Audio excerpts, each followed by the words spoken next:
team learnt the most over the weekend? Oh, I think we're pretty resilient in certain stages of the game. Harry got 10. I think everyone in our spine, other than Hughesy at the moment, has been gone for 10. We've got perhaps myself, now Harry. So when Hughesy comes back, maybe he gets 10 minutes. But look, I just think the group's really resilient. We got ourselves back in the game, 18-all. Dan Atkinson kicked a nice field goal. And then we still had 6 minutes on the clock, and I felt like it was the right idea at the time to kick short, and they scored off the kick. So looking back at it, probably been a bit smarter and kicking deeper and giving ourselves a chance. There was only 1 point in it at that stage, and I didn't execute the kick as well as I would hope, and we ended up losing by 7. But the game didn't. Obviously, the 7 points didn't probably show what the scoreline really meant, and that's footy, unfortunately.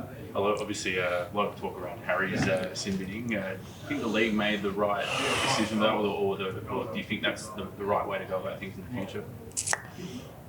Look, looking at it, the game probably was there's obviously a lot of speculation about the decision, but they've made that decision now, the referees in the game, and I've been watching footy a lot closely on the weekends now to see if there's anything different and anything similar, and I know for a fact that I watched one with Sam Walker, so unfortunately I'm happy for our referees in our game to make those decisions, and they're all in full control of it, but you can't have one rule for one game and then go away from it in different games. So as long as they're consistent and go from there as a game, I know they've got a lot of pressure on themselves, the referees, and a lot of people give them a lot of heckling, a lot of pressure, but they've made those decisions, and that's fine. We got to get on with those players, and I just want a bit more consistency in the game. That's all I think everyone wants in the game, So that's the line in the sand, and then that's the way they want to go about it, and then that's rugby league. That's why Daniel Atkinson gave a bit of a wink when he got that penalty. So he knew what he was, I guess, doing. Do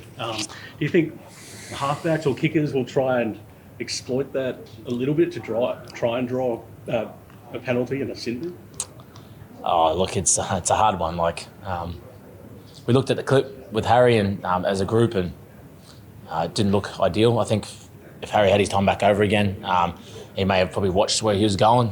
He had no malice in the decision, what he was doing, but I think it gave the bunker and the referee no decision by him not looking at where he was going, and it's probably more of a careless act where if he was probably had his eyes on the target, he probably wouldn't have hit his legs, So I know there wasn't much damage there, but you've seen in games where, unfortunately, Blocky Ilias has had a broken leg, so I know what direction they want to go, but like I said, there's just got to be consistency.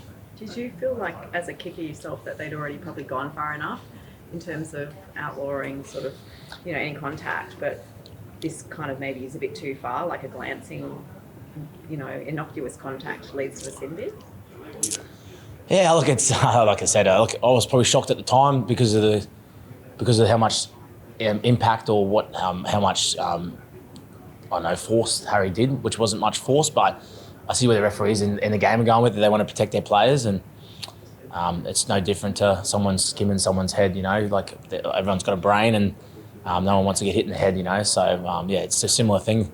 It's not ideal with legs as well, so it's unfortunate the decision was made against us, and that's footy. We make those decisions, and all we're asking in the game is just consistency. So if that's the line in the sand with kickers now, then that's fine. At least we understand that, and us as players and as a team will be a lot better in certain situations when we get ourselves in those predicaments again. You spoke about the consistency. So are you clear in your own head about how to approach that situation now? Oh, of course. I think everyone would have seen that on the weekend with the way Harry got sent off, and that's the way the game and the referees want to go, and that's fine. Like I said, that's the line in the sand, and I'm sure a lot of commentators would have had their say on it, and a lot of people would have had their say around the game. So, I'm sure Magic Round's around the corner this week, and I'm sure they'll have to do everything they can to make sure it doesn't happen again. Do you think there was much between you? I mean, obviously the 7 points on the scoreboard, but did you feel like there was much between you guys and the Sharks? And I guess what were your biggest learnings out of the game? They're a big team, and they're a very powerful team, and they come with a game plan. And Dan Atkinson played out of his skin, and he's a good kid, Dan, and I'm very happy. I'm fortunate it was against us, but he deserves the accolades and all the stuff that he's getting at the moment. He's playing some good footy, and he's a very good kid. But just on that. We just gave away too many penalties. Four, I think it was 3 or 4 really crucial ones. It was either on 4th tackle or 5th tackle. So you can't I keep saying that we can't do that with momentum of the game now with our 6 agains, and they're a big, powerful side, and you've got guys like Talakai, Braden Ueli, Kafusi, all those kind of big guys come off the bench, and then you just got to do your best at times when they're running at you. So, and when you're giving them guys like that fresh ball and heaps of ball, they're going to make you pay, and they did. Do you feel like your forward pack, I'm sure you don't want to point the finger at them, but they did make a lot of ground through the middle. Is there something there that the forward pack need to be better at, I guess? Oh, did they? Oh yeah, I haven't looked at their stats, but yeah, I think everyone's always having a go at our middle, regardless of who we got. But I'm very confident with our team. I'm very confident and have a lot of belief in our middle. And yeah, look, we played against a red-hot Shark side, and I was top of tail with Clash, and sometimes it was a good learning for us. Like at the end of the day, at the back end of the year, hopefully we're winning those games, But yeah, they were just a better team and on the night, and that's rugby league. I know you don't think about the Blues too much, but Nick, obviously with Nathan Cleary out injured, would you like to see a player like Nico fill in that spot? Yeah, look, he rightly deserves it, whether they go in that direction or not. But I've got to worry about playing good footy for myself and my team at the moment. I've got to make sure I get picked first too. So I've got a long way to go with certain things that I want to do in the game. So yeah, I'm not where I want to be, but for me, I just got to focus on myself and focus on getting this Storm team humming before the back end of the year, because at the moment we're probably not limping, but we're building slowly, and unfortunately I feel like we've got to stop building and start getting our combinations together and then start really clicking. We've seen a lot of hamstring/soft tissue leg injuries this year. There was a lot over the weekend, and I think their numbers are way up on the same time last year. Any thoughts on why that might be handled? I just think our bodies are probably changing a little bit with the game. The game's a lot faster from 10 years ago, especially when I started debuting. So boys are bigger, boys are faster, lifting heavier. Training loads are probably a little bit more as well. Training game pace. So look, it's probably got something to do with it. But even like the way games are played now, it's a lot faster, a lot more exciting. So yeah, unfortunately, blokes are probably having a lot more soft tissue injuries more than they would like, and yeah, it's not ideal, but at the same time, you'd probably rather have the soft tissue injuries now and then have them at the back end when you need your team humming. So, look, unfortunately for some other teams, they've got some soft tissue injuries, but yeah, we've got some blokes that are out for a little bit as well. So, yeah, that's the best thing about rugby league is the next man up for us as a club, and we've got some depth in certain players in certain areas, and it's getting tested, but it just gives those younger guys like Suwa, Grant Anderson, like those kind of guys, an opportunity. So once they might have to get more than a couple of weeks under their belt, they're ready to go. So yeah, it's exciting for the rookies that are coming through. But yeah, look, it's another thing that they might have to look at with the soft tissue injuries. But I'm no doctor, mate. I'm just a rugby league player running through big rules. Wish he really stood up over the weekend in that number 7 jersey. I guess the next couple of weeks with Jerome potentially out, it's a good challenge for him to step up and sort of own that 7 jersey.